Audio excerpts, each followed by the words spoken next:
Yummy cookies made in your waffle iron. Let's see what's cooking. Let's get the facts.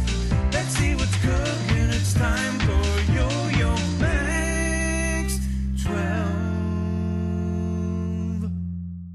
Hello everyone, starting off with a large bowl and 1/2 cup of butter that's been brought to room temperature.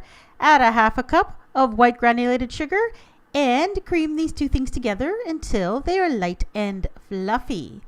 Now add a teaspoon of cinnamon and a 1/4 teaspoon of salt and then blend those things together. Now add 1 large egg and then blend that one in. And finally, add in 1 cup of flour in 2 or 3 additions, blending after each addition until it's well blended and you have a nice, smooth, but sticky dough. Then heat up your waffle iron or your waffle maker. I always spray mine with a little bit of cooking spray before I heat it up, just so that things don't stick. Now take the dough by tablespoonfuls, roll them into a ball and place them in your waffle maker. Now, how many of these you can bake at once will depend on how big your waffle maker is. I found that I could do 4 at once, and that way they would when the cookies flatten out when they're baking, they won't stick to one another. Then you shut your waffle maker and set your timer. I've found the optimum number of minutes for mine was 2 minutes 30 seconds, but you'll have to experiment to see how fast your waffle maker can cook these. Now you know your cookies are done when they are a nice golden brown and they feel kind of firm to the touch. Then you remove them from the waffle iron, put them on a cooling rack, and then pop in some more dough balls to make more.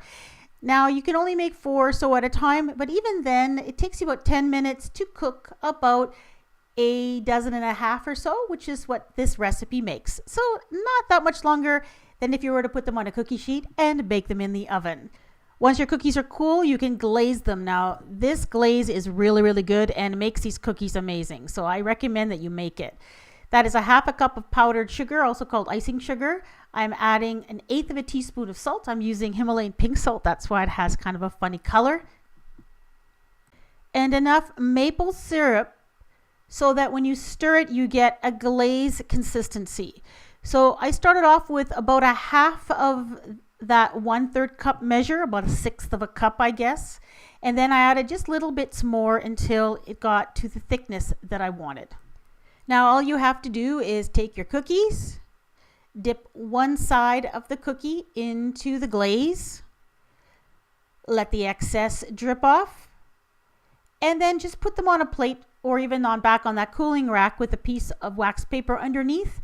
Let the excess drip off there and allow them to dry. After about an hour, the glaze will actually be dry and you'll be able to pick them up and touch them without it getting all over your fingers. Here's my photo booth where I take pictures of all my food, and I thought I would show you what the cookies look like up close, as well as give you an idea of what the texture is like. They are not a crisp cookie. They are kind of crunchy though, on the crunchy side. So you can see a little bit crunchy, and I'll show you up close with the texture right here. These are nice little cookies, very addictive because you're going to want to eat more than one. It has a nice cinnamon maple flavor to them. Now, if you want to have a waffle cookie party, invite somebody over with their waffle iron and you can make these twice as fast. I hope you give these a try. If these waffle cookies aren't to your liking, I'm sure out of the 8 gazillion cookies I have on my cookie playlist, you'll find one that's perfect for you. So if you want to see the cookie playlist, go ahead and click right on your screen, look for the link in the description box, or click on the little eye on your screen. Thanks for watching. Bye-bye.